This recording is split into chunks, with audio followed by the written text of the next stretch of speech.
We continue now at the top of Daf Yud Gimel Amud Beis in Meseches Bava Kamma. This is Bava Kamma Daf 113b. And the previous Amud, the Gemara was dealing with a contradiction within Rabbi Akiva. On the one hand, Rabbi Akiva seemed to say that it's usher to steal from a non-Jew only for reasons that it might create a chil Hashem. But on the other hand, we have this brisa. The brisa says, how do you know that it's usher to steal from a non-Jew? Because it says in the pasuk that let's say you have a Jew that is sold to a non-Jew as a slave. So it says acharei nimkar, that after he's sold geula, there has to be a proper redemption. And Rabbi Akiva learns from there that you're not allowed to just take the Jew away from the non-Jew. You have to pay the proper amount of money. You have to redeem him. Rashi explains shaloyim shechenu v'yetze kolomar shalo yotziyuhu bezdin miyad hakusi ela begula, means the bezdin can't take the Jewish slave from the kusi unless there's a proper redemption. That's how you see that you're not allowed to steal from a non-Jew. And the brisa continues with the sheet of Rabbi Akiva, Yachol Yiglom Olav. I might think he's allowed to deceive him. There are two opinions what this means. Rashi says Yiglom means Yachol Yaniach es HaKanani lichvo lelahosiv v'letvoa mashalo nasan. Maybe I would think that we can allow the Kanani, the non-Jew, to actually demand more money than he should be getting. Tosa say the opposite. Tosa say it's maybe, how do you know you're not allowed to deceive him and underpay the Kanani? In any case, the brisa continues, Talmud Lomar v'chishav im koneu. It says v'chishav im koneu, which means yedaktik im koneu. It means you have to be precise in terms of when you're dealing with the person who purchased him. But in any case, the point over here is that Rabbi Akiva clearly says you're not allowed to steal from a non-Jew, and it's not just for chil Hashem reasons, it's in general. And so the Gemara answers, Amar Rav Yosef. Rav Yosef says, Lo kasha is not difficult. Ha b'knani, ha b'ger toshav. Rabbi Akiva makes a distinction between a Kanani, between a non-Jew, and between a ger toshav. A ger toshav is one who converts and keeps the Sheva mitzvahs b'nei Noach. When it comes to a ger toshav, so there you're not allowed to steal from him. When it comes to a Kanani, you're allowed to steal unless it's an issue of chil Hashem. Rashi says ger toshav is ein oved avodah zara. It means a person who's not oved avodah zara, however, v'ochel nevelos, however, he eats non-kosher. But the Gemara continues, Amar le Abai. Abai said to Rav Yosef, you can't give this answer. Because the whole source for Rabbi Akiva, as we said, is it's talking about a situation where a Jew is sold to a non-Jew as a slave, and all the different types of non-Jews are listed over there. It's not simply by a ger toshav. Because what does it say in the pasuk? It says, Lo lecha ela leger. Shenemar leger. It says he'll be sold not just to you, but he'll be sold to a convert. V'lo leger tzedek, and not to a righteous convert, meaning not to a full convert. Ela leger toshav, will even be sold to a ger toshav. Shenemar, like it says, lager toshav, mishpachas ger. Then the pasuk says, mishpachas ger zeh over kochavim. He'll even be sold to a non-Jew. Kishu omer ola aker, and when it says in the pasuk ola aker, zahanimkar lavodas kochavim. That's talking about somebody who's actually sold to the avodah zar itself. The point over here is that we're talking about a situation even when a person is sold, when the Jew is sold to an actual non-Jew, not just a ger toshav. So you can't make this distinction and you can't give this answer. And so the Gemara instead answers, Amar Rava, rather Rava says, Lo kasha, it's not difficult. Kan begzelo v'kan behafkas halvaso. In one case, we're talking about stealing from a non-Jew. Stealing from a non-Jew is going to be problematic, even disregarding the reason of chil Hashem. However, hafkas halvaso, which means, let's say a Jew owes money to a non-Jew, it's a loan that's owed, so there, to take that, to not pay that back, that actually would not be a problem unless there's an issue of chil Hashem, according to Rabbi Akiva. But the Gemara still asks, Amar le Abai said to him, Eved Ivri hafkas halvaso. What are you talking about? Eved Ivri is exactly that case. It's a situation of a loan, meaning the Eved, the Jewish slave, is essentially paying off a loan in his servitude by doing that work. And so therefore, if he's going to be taken away, he's not going to pay back the loan. And so that's exactly the case that we're talking about, where we're saying it's prohibited to do that. You're not allowed to just take away the Jewish slave without paying. And so therefore, you see, even hafkas halva also is a problem. And the Gemara answers to that, Rava l'taimi. Well, Rava, he follows his own opinion. Diyamar Rava, because Rava says, Eved Ivri, when it comes to a Hebrew slave, gufo kano, is actually owned, the body of the slave is owned by the owner. It's not just work that is owed, so it's not just a loan. And therefore, if you take the Jewish slave back without paying properly, that actually would be considered to be stealing. And so therefore, according to Rava, we could give this answer. Stealing from the non-Jew is going to be fundamentally problematic, but not paying back a loan to a non-Jew, that's not going to be fundamentally problematic. That's only problematic if it's a situation of chil Hashem. And Rashi explains, V'lo lecha ela leger, you won't just be sold to a Jewish owner, it'll even be to a ger. What's that talking about? B'kidushini uve'erchen, this is in the Gemara in Kiddushin and in Erchen. It's talking about somebody who sins in terms of the halachas of the Shemitah year. It says, Kamma kasha avoka shel shvius. How difficult is the sin even related to the Shemitah year? Adam shenose v'nosim b'pei rosh shvius. If a person is doing business with the fruits of Shemitah, this is going to be his punishment. Sof mocher satzma, in the end he'll have to sell himself as a slave. Shenemar v'nimkar l'cha lo l'cha ela l'knani, not just sold to a Jewish owner, even to a non-Jewish owner, etc. V'la'avodah zara atzma, it will even be sold to avodah zara itself, meaning to the service of avodah zara, lachto veitzim v'lishov mayim, to chop wood, to draw water. V'yakulhu koi geula tlo, and this pasuk of geula tlo, which is the source that you're not allowed to steal from the non-Jew, is going on all of these cases. Alma gezel kanani asr. You see that stealing from a non-Jew is asr, and so then the Gemara answered, well, there's a difference behafkas halva aso. If you just don't pay back a loan, she'ein gezel mamish, you're not actually stealing. So shari, that's actually permitted. Kileka chil Hashem, as long as there's no issue of chil Hashem. Ulhavriach hameches have kafkas halva. So also getting away from paying a tax would be similar to not paying back a loan. But then the Gemara asked on that hafkas halva also. But the case of the slave also is a case of hafkas halva. She'ilveyu al avodah. So the whole point is he lent him money and then he's paying it back through his servitude. And still Rabbi Akiva said he's not allowed to leave against the will of the master. You have to pay back the proper amount. You see that hafkas halvas is a problem. And the Gemara answered that according to Rava, Eved Ivri is gufo kanoi. His body is owned by the master, kol sheishanim, for those 6 years, v'nimsa shegaz lamamish. So it comes out that if he leaves without paying the proper amount of redemption, so then it actually is gezela, it's actually stealing. And the Gemara continues, Amar of Beve Bar Gidol, Amar of Shimon Chasida. Beve Bar Gidol says that Rav Shimon Chasida says, Gezel Kanani Asr, that if you steal from a Kanani, from a non-Jew, that is Asr. However, Avedaso Muteris, his lost object is Mutter, meaning you don't have to return a lost object to a non-Jew. And the Gemara brings the sources, Gezelo Asr. Where do we know that stealing is Asr? The Amar of Huna, because Rav Huna says, Minayin Legezel HaKanani Shu Asr. How do we know it's Asr to steal from a non-Jew? Shenamar, as it says, V'yachalta Eskol Ha'amim, you'll consume all of the nations, Asher Hashem Elokecha Nosein Lach, that Hashem gave to you. And what that means is Bizman Shein Mesurim Biyodcha, in a situation where they're given over to your hands, meaning you're in a time of war, something along those lines, then you can steal from them. However, Velo Bizman Sheina Mesurim Biyodcha, but in a time where they're not given over to you, so then you're not allowed to steal from them. However, Avedasum Muteris, however, his lost object is Mutter. The Amar of Kamma Bar Gurya Amar Rav, because Rav Kamma Bar Gurya says that Rav says, Minayin Lavedas HaKanani Shi Muteris. How do we know that the lost object of a Kanani is Mutter to take? You don't have to return it. Shenamar, because it says in the Pasuk, L'chol Avedas Achicha, it says all the lost objects of your brother, La'achicha atam achzer, you return to your brother, V'yatam achzer l'Kanani, you don't have to return to the non-Jew.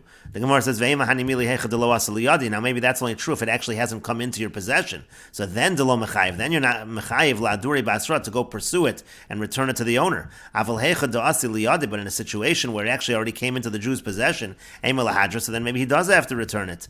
And the Gemara says, no, Amar Ravina says, umitzasa, it says in the pasuk umitzasa that he finds it, da'asoy liyadei mashma. That sounds like it did come into his possession, and still if it's a non-Jews, there's no obligation to return it. And the Gemara continues at the two dots. Tanya, we learned in a brayso, Rabbi Pinchas ben Yoir Omer, Rabbi Pinchas ben Yoir says, b'makom sheyesh chil Hashem, in a situation where there could be a chil Hashem, afilu avedaso aser, it's even aser to keep the lost object of the non-Jew, then the aveda would have to be returned. And the Gemara continues, Amar Shmuel, Shmuel says, Ta'usa muteris, if the non-Jew makes a mistake, so it's mutter for the Jew to benefit from that mistake. Kihad de Shmuel, it's like the case of Shmuel, Zavan mikusi likna de dahava, he bought from a non-Jew a golden bowl, bimar de parzel, in exchange for an iron one, meaning on the understanding it was iron, but he actually took a golden one, bedalad zuzah, and he paid 4 zuz, ve'ivla lechad zuzah. One understanding of ve'ivla lechad zuzah is that he threw in 1 extra zuz, so that the non-Jew would not be aware of the mistake. We'll see Rashi's understanding in a moment. Rav Kahana Zavan Mikusi Meya ve'esrim chavisa. Rav Kahana bought from the non-Jew 120 barrels b'meya for the price of 100. He got an extra 20. The Ivlalei Chad Zuz is the same idea. He gave an extra zuz so that the non-Jew would not be aware of the mistake. And Amar he said to him, Chazi si the alach kasamichna, that I'm relying on you that the cheshbon, that the calculation is correct. Again, these are cases of benefiting from the mistake of the non-Jew. Ravina Zavan Dikla hu v'kusi letzalcha. Ravina, so he bought a palm tree together with a kusi in order to cut it up so that they would have logs of wood. Amar le l'shame, he said to his attendant, Kadam va'aisi me karo, go and bring wood from the trunk of the tree, which is the better wood, it's thicker, to kusi minyana yada, because all the non-Jew knows is the amount of logs that he bought. He doesn't have any idea of the quality of the wood, so let's make sure to get the better quality. Again, a similar kind of idea. And Rashi explains, ta'uso, meaning the mistake of the non-Jew, hayachayev lo li Yisrael, let's say it's chayev to the Jew, v'ta b'cheshbon, he makes some kind of mistake in the calculation, deleka chil Hashem, as long as there's no chil Hashem, that would be okay. Likno de dahava b'mar de parzala means mizrak shal zav, again he bought a golden bowl, b'chezkas shal nechoshes, but the presumption was that it was made out of iron, v'ivla le'zuzah. Now Rashi understands the ivla le'zuzah as follows, v'yod ta'os acheres, that there was another mistake, she'ikev zuz midama v'hiteyu b'cheshbon, that he gave him actually one zuz less than the calculation. Shalokach gimel b'makam daled. He ended up taking 3 zuz instead of 4 zuz. V'yamar Rav Kahana lekusi chazi dalach samichna. And then the Gemara said, Rav Kahana said to the non-Jew, I'm relying on you. Eino mona osam kadei l'hotzi atzma min achshad. Meaning, I'm not the one counting. That way, he wouldn't be suspected of stealing. Lishnachrin, another version, another way of understanding this line, kusi amar leila Rav Kahana. That the kusi said to Rav Kahana, chazi dalach samichna. I'm relying on you. Rashi says, zu shamati. I heard this explanation. Letzalcha means again levakeya, that they're going to chop the wood into pieces. Meikaro, so he said, go take from the trunk, but piskis shel tzad ha'ikar kach letzarchi shein avim, that's the thicker wood, that's the better quality wood. And the Gemara continues, Rav Ashi have a ka'azal bu'urcha. Rav Ashi was traveling on the road, chaza shivsha degufna b'pardei, so he saw a branch from a grapevine of the orchard, v'tali be'kitufe de'inve, and there were clusters of grapes on it. Amar leila shami, he said to his attendant, zil chazi, go and see. Ida kusin, and if it belongs to a non-Jew, I see, so then bring me the grapes. Ida Yisrael, but if it belongs to a Jew, lo I see, so lo I see, don't bring me the grapes. Shamahu kusi dahava b'pardesa. So a certain non-Jew who was sitting in the orchard heard what Rav Ashi had just said. Amar lei, so he said to him, the kusi shari, is it permitted to take from a non-Jew? You're allowed to steal from a non-Jew. Amar lei, so Rav Ashi said back, that wasn't the intention at all. Kusi shakel demei, the real difference is that the non-Jew would have taken money, I would have been able to buy it. Yisrael lo shakel demei, but a Jew would not have taken money for it. Some say it means the Yisrael, the Jew would give it to me for free. I don't want to take it for free. That's why I don't want to take it from the Jewish field, but if it belongs to a non-Jew, then I want to take it because I intended to pay for it. And the Gemara continues, Gufa, returning to what we said above. Amar Shmuel, Shmuel says, Dina de Malchusa, Dina, the law of the land is considered to be the law. Amar Rava, Rava says, Teda, you should know, the Katli, Dikli, Vegashri, Gishri, that they cut down the palm trees and they build bridges out of the wood from those palm trees. Ve'avrina nalayu, and we're willing to cross on those bridges. We don't consider that to be stolen property. Amar le Abai, Abai said back to Rava, V'dilma mishum deyayish lo minayu marayu, but maybe the reason is because the owners have already given up hope and that creates the kinyan. Maybe that's the reason it's not considered to be stolen. Amar le, he said back to him, Lo dina de malchusa dina, if not for the idea of dina de malchusa dina, hechim yayishi, how is the giving up hope, how is that going to be effective? Rashi explains, Heichi miyayishi, how are they giving up hope? Kilomar means to say as follows, Mi have a yish, is the giving up of hope worth anything? Hayish kedi have it, just a yish alone, that's not enough to create a kinyan. Ve'in kan shinu rishus, there's no shinu rishus over here. It's not going from one domain to another domain, sheb rishus harabim, because really all of these trees were in rishus harabim. V'shinoi maisa nami, like it's also not considered to be a physical change of the object, the ashtanami guva de dikla mikro, because they're still called the wood of these palm trees, it's still called, referred to by the same name, and so therefore it's not a shinoi maisa as well, and so therefore there's no kinyan other than the fact that you have dina de malchusa dina. But the Gemara continues, V'halakha avdi kedamar malka, but even the people who are cutting down the trees, they're not doing what the king says. Malka amar, because the king says, Zilu v'katlu mikol bagi, that you should cut down trees from all of the valleys so that everybody only loses a little bit of wood. Ve'inu azlu v'katlu michad baga, but they go ahead and they cut from one valley, and therefore it's disproportionate in terms of what people are losing. And the Gemara says to that, Shlucha de Malka Kemalka, that the agents of the king, they are like the king.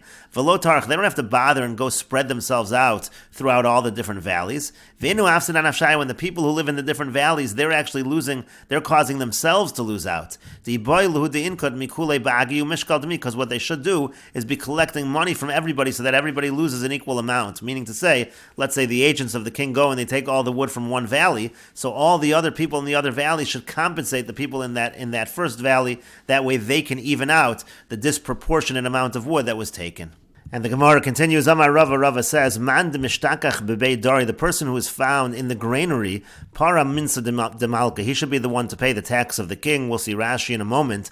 V'hane mili shutva, that's true only in a situation of a partnership. Aval arisa, but if we're talking about a sharecropper, arisusehu de kamapik, it's his portion which is being taken away. Rashi explains, the mishtakach bebei dari, it's found in the granary, means as follows. Hayu arba shutfin begorin, let's say you have 4 people and they're partners in the granary, they're partners partners in the property. Now 3 of those partners, they already brought all of their grain to their house. But then that 4th partner, he didn't bring everything, his portion of the grain, he didn't bring it to his house. It's still in the granary. And that's when the tax collector comes to take the grain. So para minsa de malka, so he should pay off that tax of the king, meaning b'shvil kulam. What it means is that 4th partner, now he's the one that has to pay him, but he's paying on behalf of everybody. They all owe him a reimbursement. When his friends come, they're not able to say, that was your tax that you paid, it's not ours, we don't owe you any money. No, we assume that he's paying on their behalf to the tax collector. And Rashi continues, let's say the collector is Jewish, that he's acquired from the king the tax, that's not considered stealing that he took from this one partner. The dina de malchusa dina, this is considered dina de malchusa, this is the law of the government. And similarly, vim kusiu, let's say he's a non-Jew, mutter liknos mimenu, it would be permitted to purchase for him, that would not be a problem. Now that's all true by a partner. You can take from the partner and he'll get reimbursed from the other partners. However, from a sharecropper, arisuse mapik, so then what's being taken away is his share. What that means is the ein lo chelik begufa shel karka.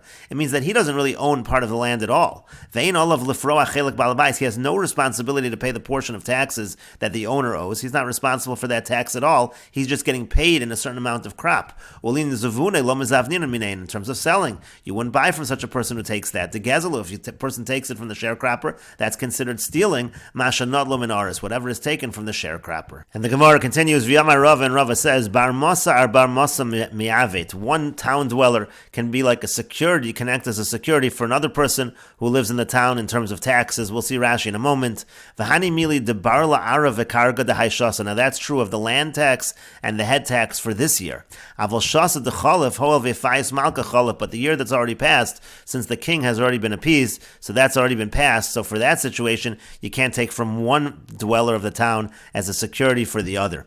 Rashi explains, Bar Masa miyavit means as follows. Rishus b'yad Yisrael gabe. Let's say again you have a Jewish tax collector, so he has permission. Gabe hamelech, he's a tax collector for the king. He has permission. Lemashkein ben ho'ir almas benir chaveru. He can take from one resident of the city, and he's really just taking it as a security, but he really needs to collect. It's a security for a collection he's going to make for another resident of that town. That's fine. The dina de malchus, dina, that's considered the law of the land, and that's considered just. V'hani mili de burla ivrul ara mas karka shachal peiros. So burla means to say the tax that you take on the land for the consumption of fruits, and v'kargas kesef gulgolas de shasada means the head tax of this particular year, meaning for the taxes of this particular year, you could take from one Jewish person as a security that you're really collecting from another.